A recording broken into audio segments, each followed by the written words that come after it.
코스피가 장 초반부터 크게 올라 단숨에 2,600선 중반을 회복했습니다. 미국 반도체 기업 마이크론이 예상치를 뛰어넘는 실적을 발표하며 국내 반도체주도 상승 중입니다. 올해 세금이 예산보다 30조 원 가까이 덜 거칠 것으로 전망되면서 2년 연속 세수 결손이 발생했습니다. 정부는 계산 정확도를 높이기 위해 세금 예상 과정에 전문기관들의 참여 비중을 높이기로 했습니다. 영풍과 연합회 고려아연 경영권 분쟁에 참전한 MBK 파트너스가 주식 공개 매수 가격을 75만 원으로 높였습니다. 고려아연도 자금 조달에 나서면서 대항 공개 매수 가능성이 커지고 있습니다.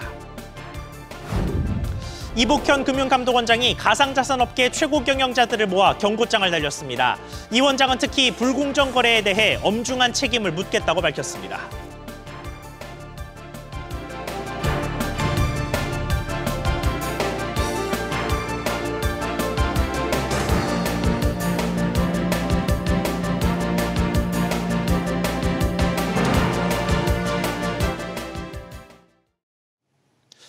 여러분 안녕하십니까? 뉴스 시작하겠습니다. 코스피가 하루 만에 2,600선을 회복하면서 장 초반부터 강한 상승세를 보이고 있습니다. 미국 반도체 기업인 마이크론이 깜짝 실적을 발표한 영향인데 시장 상황 먼저 짚어보겠습니다. 박규준 기자. 네, 박규준입니다. 네, 오전 장 상황 전해주시죠. 네, 7거래일 만에 하락했던 코스피가 하루 만에 반등하며 2,600선을 크게 웃돌고 있습니다. 11시 15분 기준 코스피는 2%가량 오른 2,649선에 거래되고 있습니다. 개인이 6천억 원 넘게 순매도하고 있지만 외국인과 기관이 3,500억 원씩 동반 순매수하면서 지수를 견인하고 있습니다. 외국인은 7거래일 만에 순매수로 돌아섰습니다. 미 마이크론의 실적 호조로 시총 비중이 큰 반도체주들이 강세를 보이고 있는데요. 삼성전자는 4%대, 특히 SK하이닉스는 8%대 크게 오르고 있습니다. 밸류업 지수에서 빠져서 어제 크게 떨어졌던 KB금융과 삼성생명은 모두 2%대 오르면서 힘을 내고 있습니다. 코스닥 역시 1% 넘게 오른 770선에 거래 중입니다. 원달러 환율은 어제보다 2원 넘게 떨어진 달러당 1,328원 선으로 사흘째 하락하고 있습니다. 네, 앞서 미국 뉴욕 증시는 혼조세를 보였죠.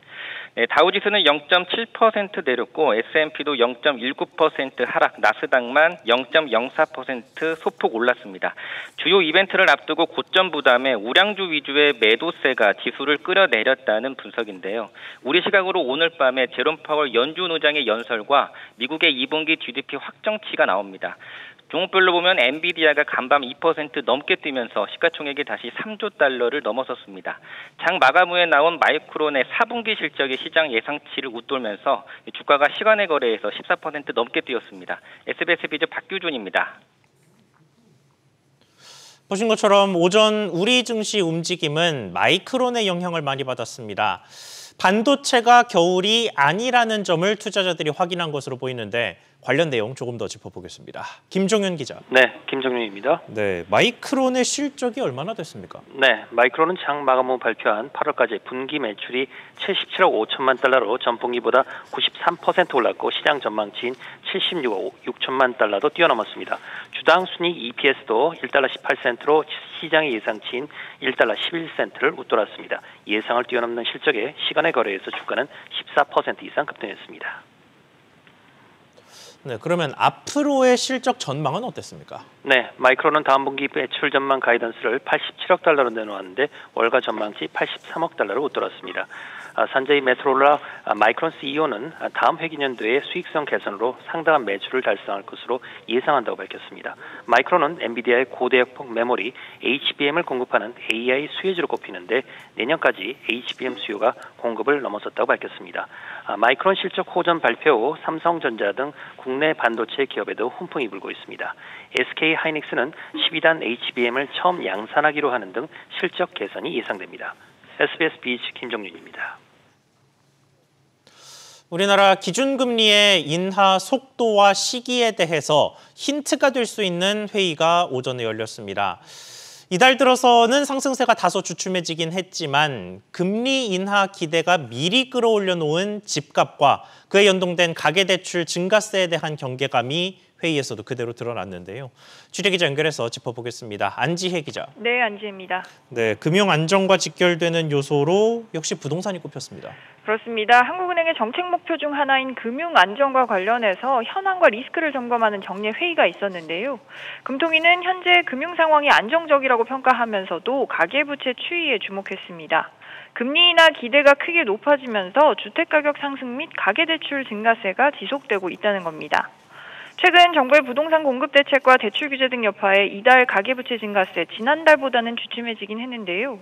한은은 정부의 가계대출 안정화 의지를 보면 앞으로도 추가 둔화가 기대된다면서도 추이를 좀 깊게 살펴볼 필요가 있다라고 다시 강조했습니다. 대출금리가 0.25%포인트 하락하면 전국 주택가격 상승률이 1년 후에는 0.43%포인트 오르고 서울의 경우에는 0.83%포인트로 더 크게 상승한다라는 게 한은의 분석입니다. 그러니까 거기서 한 발 더 나아가 본다면 만약에 금리를 이번에 내리지 못한다면 집값 때문이라는 건데 사실 내려야만 하는 이유들도 있잖아요. 그렇습니다. 취약차주들 부담 때문인데요. 저소득, 저신용 차주의 대출이 늘면서 취약 자영업자의 대출이 1년 전과 비교하면 13조 원 가까이 증가했고 2분기 말 기준으로 보면 자영업자의 대출 연체율도 1.56%까지 높아졌기 때문입니다. 이런 딜레마 때문에 금통위는 통화정책과 거시건전성 정책 간 정책 조합이 어느 때보다도 필요하다면서도 부동산 가격 안정 및 정부의 가계부채 비율 하향 안정화에 대한 시장의 신뢰가 유지되도록 정책 공조를 강화할 필요가 있다. 결국 집값 안정세가 지속적으로 확인이 돼야 금리를 내릴 수 있다라는 기조를 다시 한번 확인했습니다. SBS 비즈 안지혜입니다. 은행권에서는 금리 인하에 대비해서 예금 관리 모드에 들어갔습니다. 여기저기서 고객 유치를 위해서 예금 금리를 높이고는 있는데 만기가 짧은 상품들이 중심이 됐습니다. 이게 어떤 의미가 담긴 건지 짚어보겠습니다. 김성훈 기자. 네, 김성훈입니다. 네, 먼저 금리 움직임부터 전해주시죠. 네, 우리은행은 오늘부터 다음 달 10일까지 대표 정기예금 상품인 원 플러스 예금 금리를 최대 0.13%포인트 인상했습니다. 모바일 뱅킹 앱 출시 5주년을 기념한 이벤트성 금리 조정인데요. 이를 통해 전반적으로 만기별 금리가 올라 6개월 만기 금리는 연 3.52%까지 높아졌습니다. 다만 1년 만기 금리는 연 3.5%로 6개월 만기에 더 높은 금리를 주는 상황은 이어갔습니다. 예금 금리는 고객의 돈이 묶이는 위험을 감안해 만기가 길수록 높은 이자를 주는 게 일반적인데요. 하지만 최근 은행들은 1년보다 6개월 만기에 더 높은 이자를 주는 전략을 취하고 있습니다. 국민과 신한, 하나은행의 대표 정기예금도 6개월 금리가 1년 금리를 초월한 상황인데요. 다만 6개월 금리 수준도 기준금리 연 3.5%에는 미치지 못하고 있습니다. 네, 금융 소비자들을 더 짧은 만기로 이렇게 유도하는 이유가 뭡니까? 네, 기준금리 인하에 대비한 수신 운용 전략 때문이란 설명인데요. 앞으로 기준금리에 맞춰 덩달아 예금금리도 하향세를 보일 전망입니다. 은행 입장에선 예금 만기를 짧게 가져가는 게 고객에게 지불해야 할 이자 비용 부담을 줄일 수 있고 또 만기 분산을 통해 자금 조달 위험도 줄일 수 있다는 계산입니다. 다만 가계대출 관리를 이유로 인위적으로 대출 금리를 올리고 있는 상황에서 기준금리에도 못 미치는 예금금리에 은행을 향한 소비자들의 따가운 눈초리는 피하기 어려워 보입니다. SBS 비즈 김성훈입니다. 올해 국세에서 당초 예상보다 30조 원 가까운 펑크가 날 전망입니다. 지난해 56조 원에 이어서 2년 연속 세수 결손이 현실화됐습니다. 이정민 기자.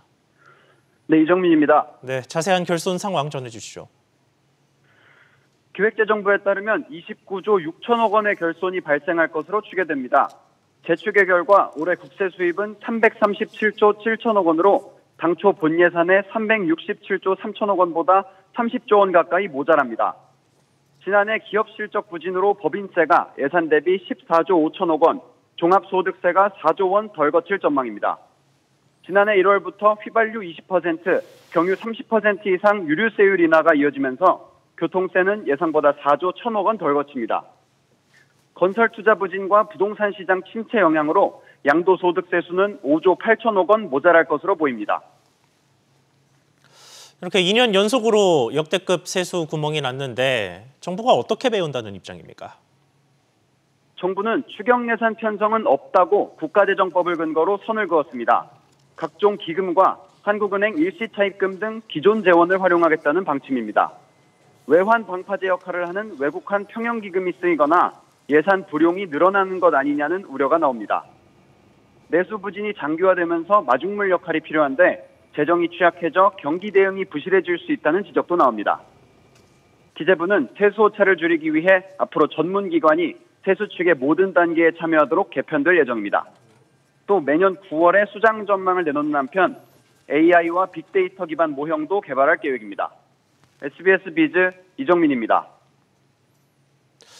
퇴직연금의 수익률을 높이기 위한 시도들이 그간 다양하게 이어졌습니다만 여전히 쥐꼬리라는 오명을 벗지 못하고 있습니다. 지금대로면 노후 보장 역할을 하기 어렵다는 지적이 나오는데 이를 개선하기 위해 국민연금이 퇴직연금을 운용해야 한다는 목소리에 힘이 실리고 있습니다.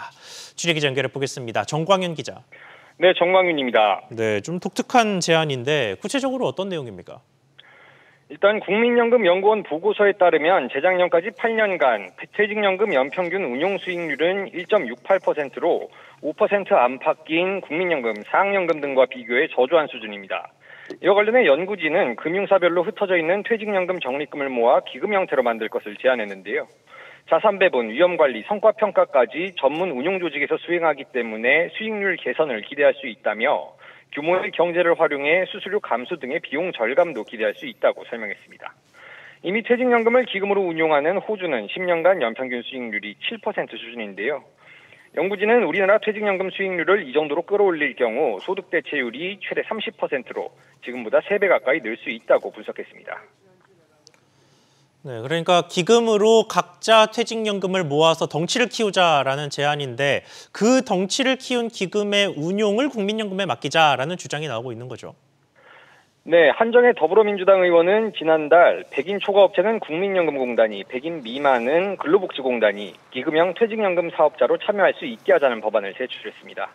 노후 안전망을 보강하기 위한 방안으로 여당 국민연금개혁특위에서도 일부 찬성 의견이 나오고 있는데요. 공공, 민간 여러 곳이 퇴직연금 기금을 꾸려 경쟁에 나서면 수익률이 더 높아질 수 있을 것이란 분석입니다. SBS 비즈 정광윤입니다. 고려아연의 경영권 분쟁을 벌이고 있는 사모펀드 MBK 파트너스가 주식 공개 매수 가격을 높였습니다.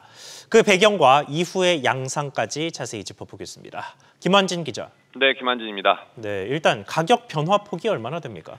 네, 기존 공개 매수가가 66만 원이었으니까 9만 원, 13.6% 올린 겁니다. MBK 특수목적법인인 한국기업투자홀딩스와 영풍이 정정 공고를 내고 공개 매수 가격을 인상했는데요. MBK는 주요 관계사인 영풍정밀에 대한 공개 매수가도 기존 2만 원에서 2만 5천 원으로 25% 상향 조정했습니다. 영풍정밀은 고려아연 지분 1.85%를 갖고 있는 만큼 MBK가 영풍정밀 공개 매수로 영풍과 합쳐서 과반 이상의 지분을 확보할 경우 최현범 회장과의 지분 격차를 3.7%포인트 차이로 벌릴 수 있습니다. 네, 현재까지는 시장이 예상했던 대로 흘러가는 모습입니다. 그렇습니다. MBK가 영풍에 3천억 원을 빌린다는 소식이 어제 전해지면서 공개 매수가 상향 조정 가능성에 힘이 실렸었는데 관건은 시점이었습니다. 결과적으로 공개 매수 기간 연장 없이 가격을 올릴 수 있는 마지막 날인 오늘 가격을 높인 것은 최현범 회장에게 대응할 시간을 주지 않겠다는 의도를 명확히 한 셈입니다. 최 회장 측이 대항 공개 매수에 나설 가능성이 높지만 남은 시간은 다음 달 4일까지 주말을 제외하면 5거래일 뿐입니다. 고려아연은 지난 24일 2천억 원 규모의 기업어음 CP를 발행한 데 이어 내일 추가 CP 발행을 통해 2천억 원을 조달할 계획입니다. 고려아연 주가는 어제보다 2% 가까이 오르며 71만 원 후반대를 기록 중이고 영풍은 0.5% 넘게 올라 37만 원 초반대에서 거래 중입니다. 이런 가운데 영풍은 내일 기자간담회를 열고 MBK와 연합한 배경과 공개 매수 가격 상향 관련 내용 등을 설명할 예정입니다. SBS 비즈 김한진입니다. 부진한 성적을 낸 자동차 보험 비교 추천 서비스가 결국 전면 개편됩니다. 또 판매가 중단됐던 장기 요양 실손 보험에선 보상 범위가 정해지면서 판매에 시동이 걸릴 것으로 보입니다. 취재기자 연결해 보겠습니다. 엄하은 기자. 네, 엄하은입니다. 네, 하나하나 나눠서 짚어보죠. 먼저 차보험 비교 추천 서비스는 어떻게 바뀐답니까? 네, 금융위원회가 오늘 세 번째 보험개혁회의 논의 결과를 내놨습니다. 우선 비교 추천 플랫폼과 각 보험사 홈페이지 간 상품 가격이 일원화됩니다. 그동안은 플랫폼보다 보험사 홈페이지 상품 가격이 더 저렴해 비교 추천 서비스 이용자의 실제 보험 가입 건수는 저조했는데요. 최근까지 약 81만 명이 서비스를 이용했지만 가입자 수는 7만 명에 그쳤습니다.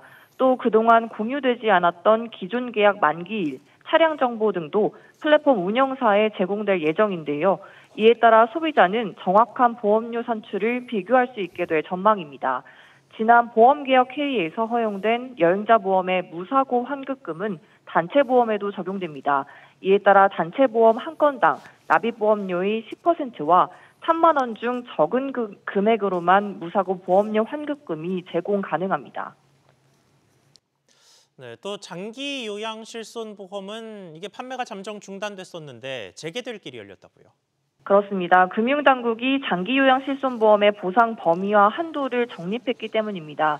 장기요양급여 과다 이용 우려와 장기요양보험 재정 영향 등을 고려해 급여 부분은 보장에서 제외하기로 했습니다. 비급여의 경우 식사대료비와 상급 침실 이용비 두 가지에 대해 항목별 월 지급 한도를 30만 원으로 산정하고 자기부담률도 50%로 설정합니다. 또 향후 요양정책 변동 시 기존 계약자들도 계약을 변경할 수 있도록 하고 계약 만기를 최소 80세 이후로 설정하기로 했습니다. SBS 비즈 엄하은입니다. 이복현 금융감독원장이 16개 가상자산 사업자 CEO들을 불러 모았습니다. 가상자산 시장의 규제 정착 현황 등을 논의하기 위함인데 분위기가 썩 좋진 않았습니다. 김동필 기자.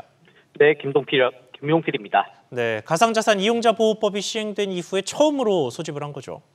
네, 그렇습니다. 이복현 금감원장은 오늘 원화, 코인 거래소를 비롯해 지갑 사업자까지 16개 가상자산 사업자들과 함께 간담회를 열었는데요. 이 원장은 가상자산법상 의무 이행 여부에 대한 면밀한 점검과 미비점 보완을 당부했습니다. 특히 이상거래 감시 의무에 대해선 심리 단계부터 감독 당국과 적극적으로 소통해야 한다고 주문했는데요.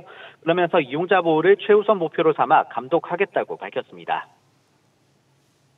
신규 상장 코인의 시세 급등락이라든가 확인되지 않은 풍문 유포 등에 대해서 면밀히 모니터링을 실시하고 돌고 없는 거래 혐의 발견 시 당국의 모든 조사 역량을 집중하여 무관용 원칙에 따라서 엄중한 책임을 묻도록 할 예정입니다.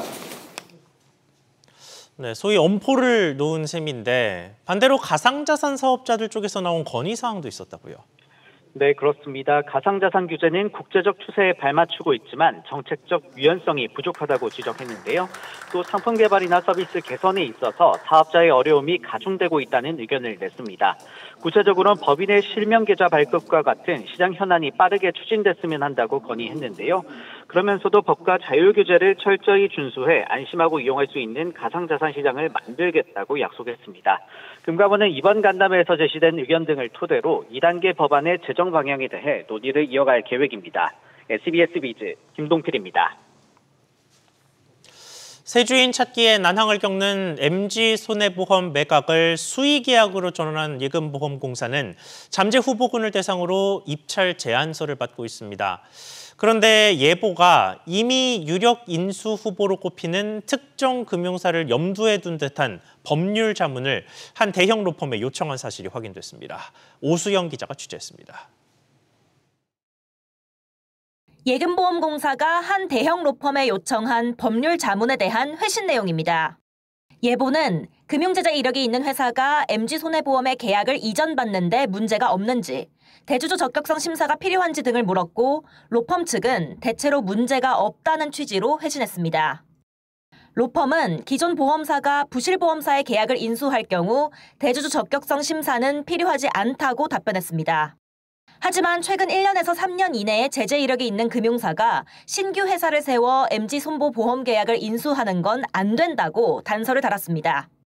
또 제재 시점이 보험계약 인수 이후라면 보험계약 자체는 영향을 받지 않고 보험사의 대주주가 제재를 받을 경우 의결권 행사가 제한될 수 있지만 주식 처분까지 할 필요는 없다고 덧붙였습니다. 메리츠 화재를 염두한 질문과 답변으로 보입니다. MG손보의 매각을 진행해온 예보는 지난달 4차 경쟁 입찰의 무산과 함께 수의계약 방식으로의 전환을 밝혔는데 시장에선 예보가 대형 금융 계열의 메리츠 화재를 점지한 것이라는 분석이 많았습니다. 시장의 의혹 어린 시선을 차치하더라도 예보가 메리츠 화재를 유력한 인수 후보로 생각하고 리스크 요인에 대비한 것은 분명해 보입니다. 계약에 이제 그 중간에 하자가 있더라도 딜을 클로징하는 시점까지는 그 하자를 다 치유해서 순백처럼 돼야 돼요. 대주주 적격성에 아무런 문제가 없어야 자산을 이전받건 할 수 있기 때문에 그런 이제 질의를 한 것으로 판단됩니다. 실제 메리츠 화재가 우선 협상 대상자로 선정되더라도 MG손보 노조의 반발과 정치권의 부정적 시선은 부담이 될 것으로 보입니다. 제재 가능성이 대단히 있음에도 불구하고 그 이전에 꼼수로 이사의 의결을 통해서 대주주의 자격을 취득하는 이런 문제들에 대해서 금융당국도 그 제도 법적인 보완 조치가 대단히 필요하고 공적 자금의 회수가 비교적 적은 계약 이전 방식이 적합한지 등의 논란도 이어질 전망입니다. SBS 비즈 오수영입니다. 중국계 이커머스의 안전성 문제가 또 불거졌습니다. 이번에도 특히나 아이들이 사용하는 제품에서 유해 물질이 나왔습니다. 류선우 기자. 네, 류선우입니다. 네, 이번에는 어린이용 시계가 문제였네요. 네, 알리익스프레스에서 파는 어린이용 스마트워치 줄에서 국내 기준치의 최대 121배에 달하는 납이 검출됐습니다. 오늘 서울시에 따르면 알리와 테무에서 파는 제품 16개를 대상으로 안전성 검사를 진행해 이런 결과가 나왔는데요. 우선 알리에서 파는 스마트워치 줄 2종은 본체와 줄을 이어주는 금속 스프링 부분에서 국내 기준을 각각 121배, 74배 초과하는 납이 나왔습니다. 납은 안전기준 이상으로 노출 시 생식 기능에 해를 끼칠 수 있고 암 위험도 증가합니다. 네, 그리고 성분까지는 괜찮았습니다만 더 어린 영유아 제품에서 사고 위험성도 발견됐죠. 네, 영유아가 입에 직접 무는 놀이개 젖꼭지 한 종은 물리적 요건에서 부적합 판정을 받았습니다.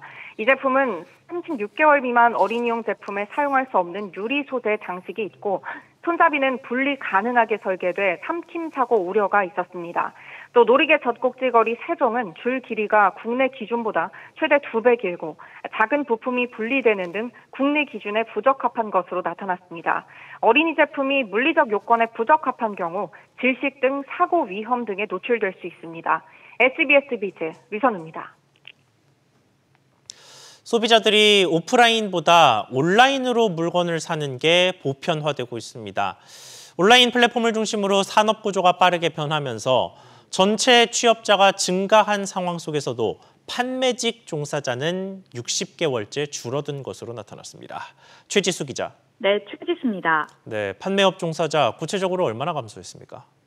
네, 통계청에 따르면 지난달 전체 취업자 중 판매직 종사자는 255만 5천 명으로 지난해 같은 달보다 7만 1,000명 줄었습니다. 지난 2019년 9월부터 60개월 연속 감소세입니다.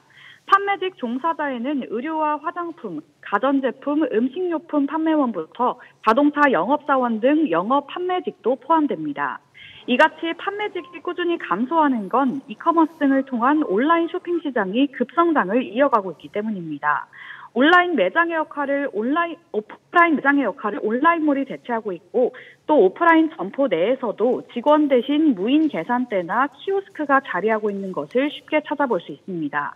한편 판매직 취업자와는 대조적으로 전체 취업자는 지난달 2,880만 명으로 42개월 연속 증가했습니다. 네, 특히나 코로나 시기를 거치면서 온라인 선호 현상이 더 강해진 것 같은데 자, 그러면 온라인 쇼핑 시장은 얼마나 성장했습니까? 네, 지난해 기준 온라인 쇼핑 거래액은 228조 9천억 원으로 6년 전보다 143% 급증했습니다. 특히 신선식품이나 편의점 물건 등 소비자들이 온라인으로 살 수 있는 품목들은 갈수록 증가하는 상황입니다. 여기에 코로나 사태까지 겹치면서 유통업계뿐 아니라 전반적인 산업 구조가 온라인을 중심으로 빠르게 변화하고 있는 모습인데요. 기업들도 이에 발맞춰 디지털 전환에 힘을 쏟고 있어 판매직 종사자는 계속해서 줄어들 거란 전망이 나옵니다. SBS 비즈 최지수입니다. 주요 기업들이 다음 달 경기를 부정적으로 바라보면서 31개월 연속 기준치보다 낮은 수치를 기록했습니다. 한국경제인협회가 매출액 기준 600대 기업을 대상으로 조사한 결과에 따르면 다음 달 기업 경기 실사지수 BSI 전망치는 96.2를 기록했습니다.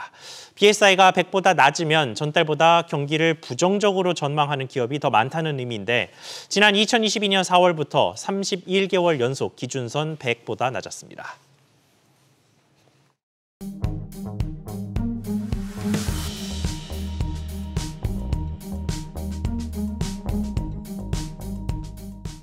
안녕하세요. K웨더 공기진흥센터에서 전해드리는 대기오염 예보입니다. 전국 공기질 실황입니다. 깨끗한 상태를 보이고 있습니다. 다음은 서울시동별 공기질 실황입니다. 역시 청정하고요. 베스트와 워스트 모두 좋음 수준을 나타내고 있습니다. 오늘 낮 동안 덥지만 저녁 무렵에는 기온이 빠르게 내려가 쌀쌀해지겠습니다. 일교차가 크다는 점 유의하셔야겠습니다. 하늘은 구름 많거나 흐리겠고요. 오후 한때 일부 경기 동부와 영서에는 소나기가 오는 곳이 있겠습니다. 공기질은 청정하겠습니다. 대기 순환이 원활하기 때문인데요. WHO와 환경부 기준 모두 전국 좋음 단계가 예상됩니다.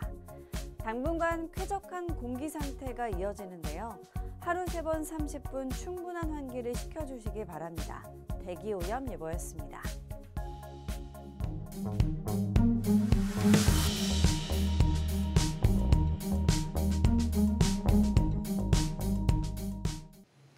뉴스 마치겠습니다. 시청해주셔서 고맙습니다.